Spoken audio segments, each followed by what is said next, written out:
Good morning, everybody. This is State Superintendent Paulo DiMaria. Thank you so much for joining us today for our Ohio School Report Card 2018 Updates webinar. I'm really excited for yet the start of our back to school season. To me, it's such an exciting time across the state. Lots of places are opening new buildings and kids are going to be in new settings. People have been planning all summer long for changes that they're going to be making. So I've been talking to a lot of educators here over the summer, and I'm very excited about the things that are going on, and very much excited too about the next report card issuance cycle, which is the purpose of our webinar today. As many of you know, one of the key accomplishments that have happened in the last several months is the adoption of the state's new strategic plan for education. If you have not seen the plan, I commend you to our website. If you simply search for strategic plan in the search box, you'll find it. My wish is that many people across the enterprise read it and understand it, and join with us as we begin to think about implementation. One of the elements of that plan speaks exactly to the purpose of our webinar today, is about accountability. At the same time, what will probably be most notable about this conversation is that there aren't that many changes to the report card in this particular iteration. But I think what I see as happening is the beginning of maybe a period where there are likely to be some additional changes to the report card and accountability system next year. As many of you know, the State Board of Education has a committee that's looking at these issues. The General Assembly had a bill that was introduced that proposed some changes to the report card. And while the timing wasn't right for this particular report card, there's likely to be further interest and further activity on the part of report card improvements over the course of the next year. That said, we do find ourselves in a position where, by virtue of decisions that have been made in policy by the state board as a result of our Every Student Succeeds Act application and approvals, that there are a number of changes to this year's report card, and we wanted to take the opportunity in this webinar to talk you through those. We'll do a little bit of, referencing to the strategic plan, but by and large, you'll see a lot of emphasis on our continuing evolution of how we're dealing with equity. So you'll see some changes being proposed in the gap closing measure, talking about ways that we're supporting all students, and the bottom line for me is making sure we have an accountability system that is fair, meaningful, and useful. And our goal is to continue to drive ourselves to make it fairer, more meaningful, and more useful with each iteration as we do this development work. So with that, I'm going to turn it over to our lead in terms of all things accountability, and that's Marianne Motley, and she's going to take you through the rest of the slides. There'll also be opportunities for people to ask, raise questions, and Marianne will talk you through the specifics of how that will be done. Our commitment, as always, is to, if we're not able to answer all the questions within the time frame of this webinar, we will follow up with questions that you all provide us, either through the webinar or through other means, our email address and so forth and so on. And we're committed to making sure people have the information they need to explain, use, and otherwise have a successful experience with the state's report cards. Thanks so much. Marianne, it's to you. Thank you. Good morning. As Paula said, my name is Marianne Motley, and I'm the Report Card Project Director. And I'm going to talk a little bit today about some of the new pieces that are in the report card. So most of you probably know that about a year ago, we began the process of submitting a new state plan to the U.S. Department of Education, caused by the fact that they reauthorized the Elementary and Secondary Education Act. That plan focused a couple of things. First of all, on promoting equity for all students. It also focused on supporting all students and encouraging continuous improvement. About the same time, our State Board of Education began working on a strategic plan for education. One of the pieces of their strategic plan specifically focused on accountability. The accountability system, our report card, is a reflection of our system as a whole. We're measuring the outcomes for our students across Ohio. Inherently, this is an equity tool, and it's deemed to maintain consistent calculations and measures, set expectations across the state for our students. We know the outcomes vary across the state and across students, so the measurements serve as a starting point for continuous improvement. What's working, what can be improved, and what changes did we see over time, for example?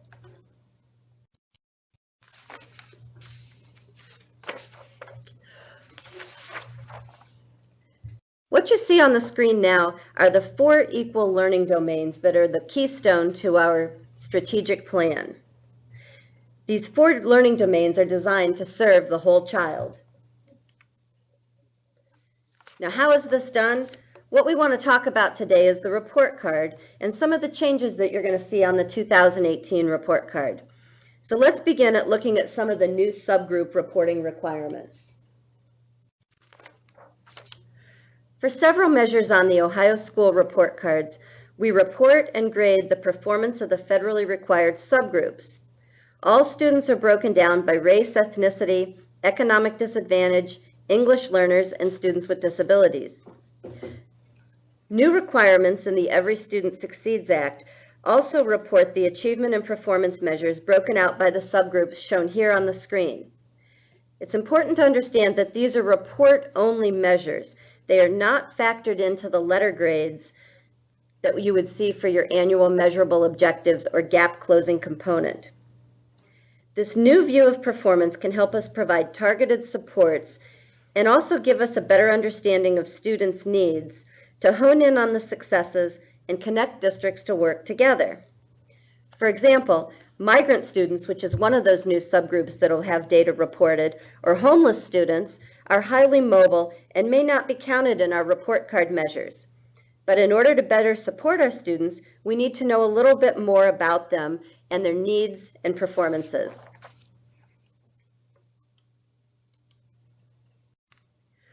Moreover, there's a lot of work going on across the agency and school districts to reduce barriers and better support all students.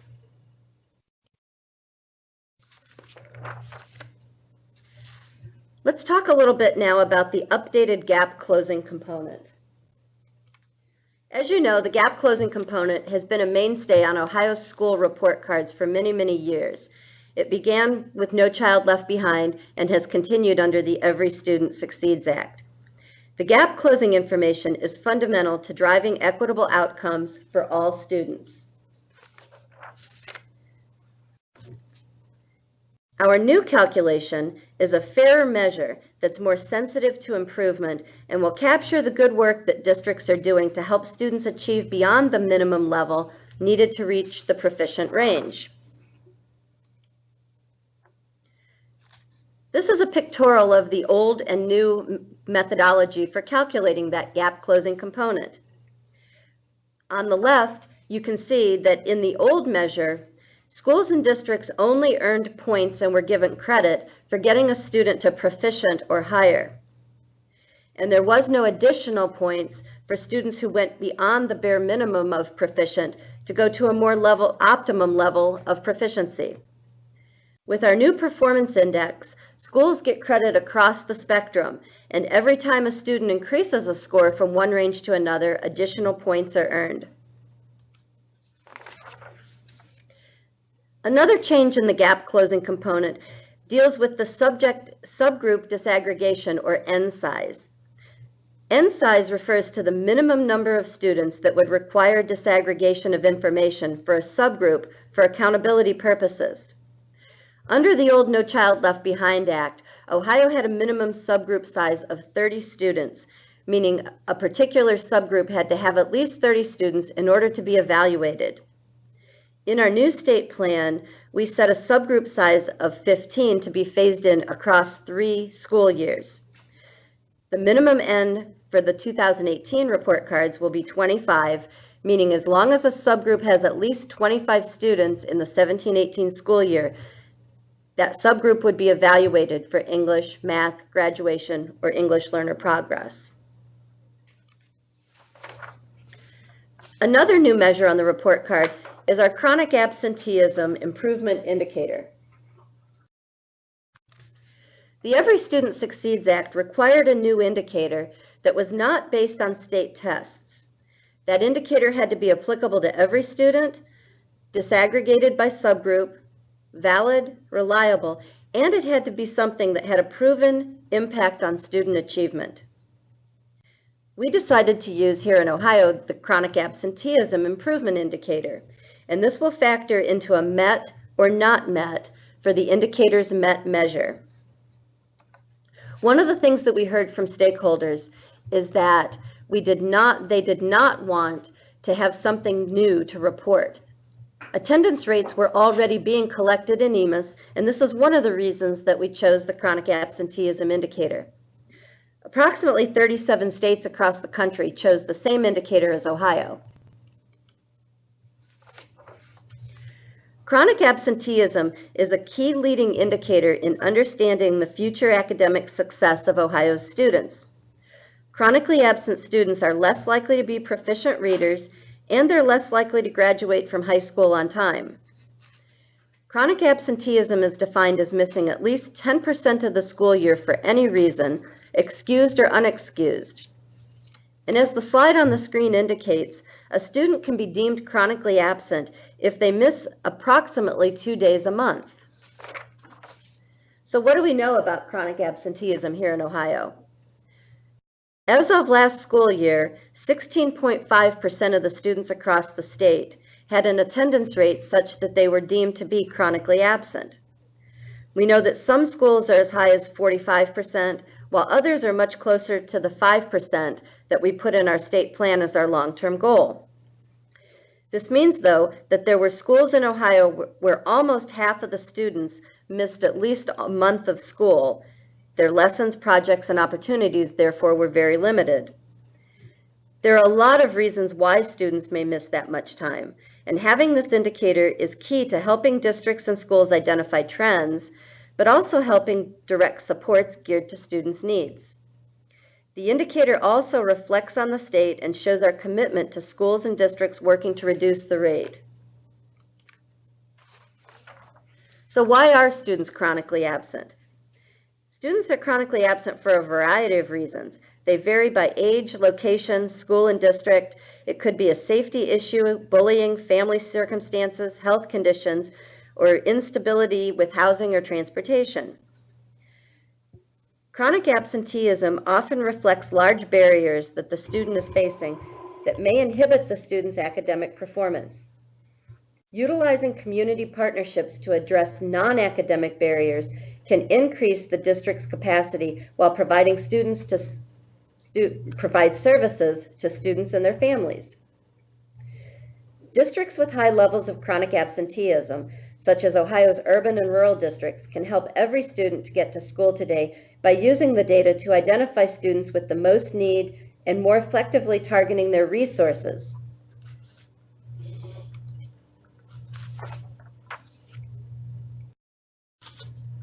As you can see from the screen, this is one of the studies that Ohio performed that shows that there is an inverse correlation. The higher the chronic absence rate, the lower the overall performance because of students being chronically absent.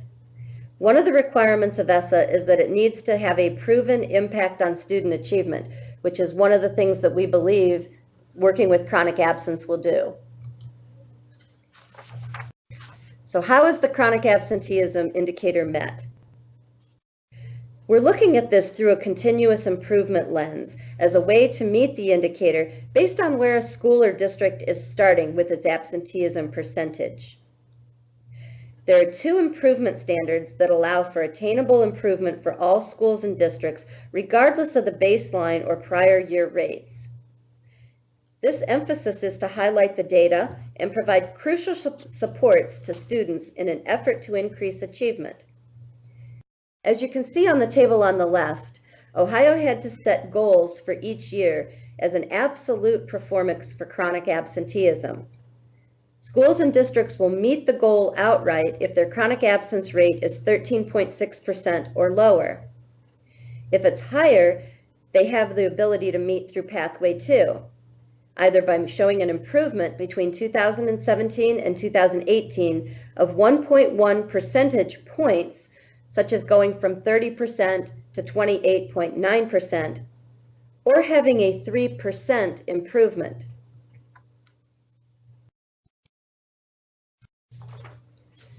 Another new indicator is the end-of-course test improvement indicator.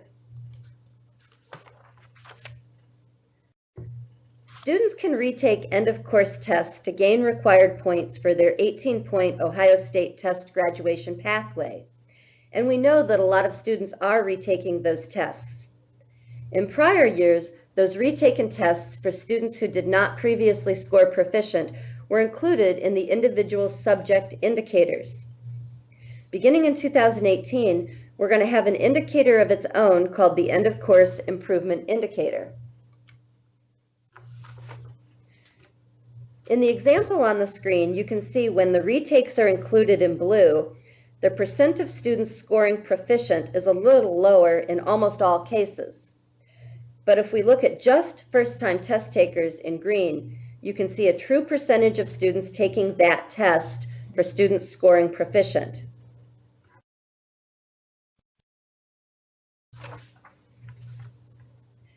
All of the indicators for the individual subjects currently have an 80% threshold to meet the indicator. The end-of-course improvement indicator is a little bit different in several ways. First of all, instead of an 80% proficiency, there's a 25% threshold that is set to meet the indicator. In addition, students have multiple ways that they can be put into the numerator of that calculation. For example, a student scoring limited on all prior administrations of a test would be considered to have met the goal and would be in the numerator of that calculation if they improve by one level, scoring basic or higher. A student who previously had met the bar of scoring basic would be in the numerator for scoring proficient or higher. In addition, to provide incentives to get students to proficient or higher, an additional bonus weight of 0.3 points is offered when a student increases their performance by at least 2 performance levels, such as going from limited to proficient or higher, or basic to accelerated or higher. In the end, we add up all of the students who are a 1 in the numerator, plus all of the students who are a 1.3 to get the total number that the numerator has. If that ratio of numerator to denominator is 25% or higher, the school or district will meet the end-of-course improvement indicator. Among our gap closing, we also have a new piece called the English Learner Progress Measure. One of the things we want to talk a little bit about today is that the terminology has shifted to English learners, or ELs. Historically, in our data system, we've referred to this population of students as limited English proficient. We also called them English language learners, or ELLs. At this point, we're aligning with the U.S. Department of Education to use the term English learner, or EL.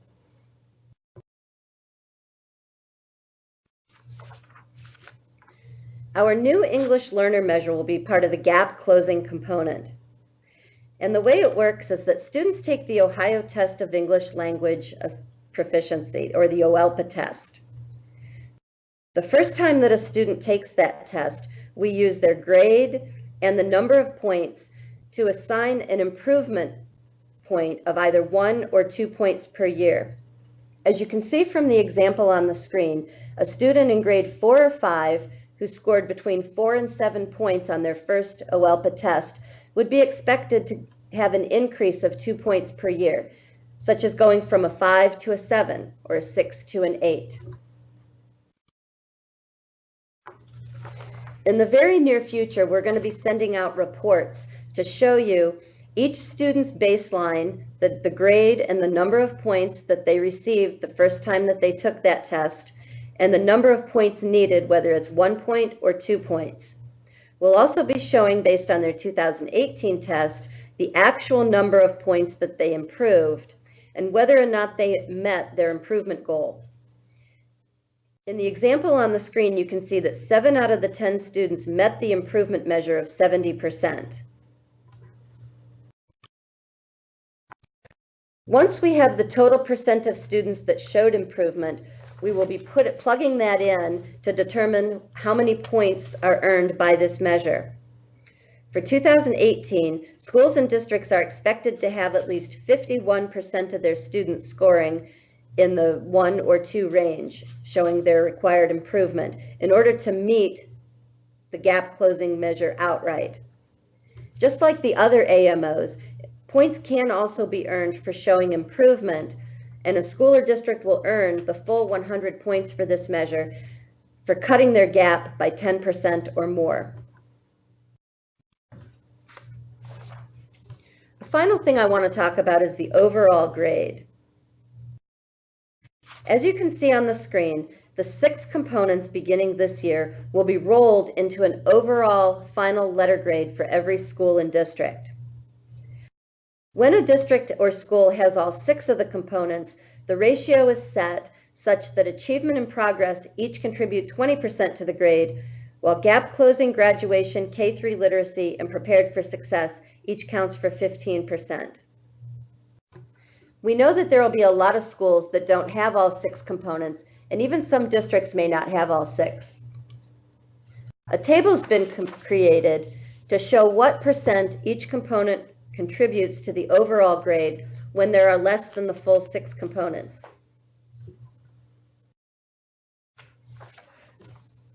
Points are assigned to each component, and then they're multiplied by the weight that that component contributes.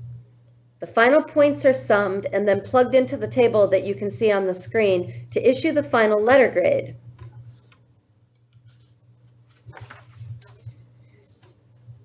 Here at the agency, we've got a lot of future activity regarding Ohio's accountability system. In our state plan, we said that we would explore additional measures of school quality or student success to fulfill those measures on the Every Student Succeeds plan. For example, we'll look at a school culture index and measures of a well-rounded education. Ohio also committed to pilot school climate surveys, and we're definitely encouraging the use of a climate survey as a school improvement support.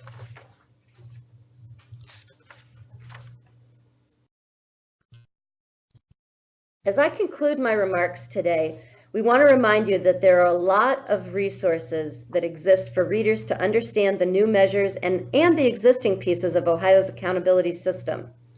If you visit education.ohio.gov and search the keyword report card resources, there's a whole series of report card technical documents and other pieces of information to help understand the report card.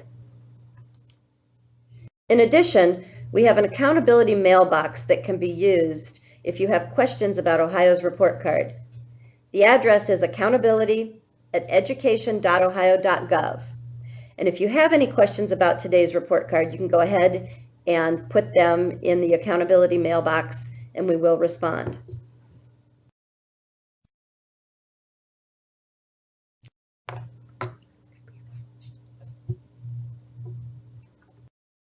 This concludes today's webinar.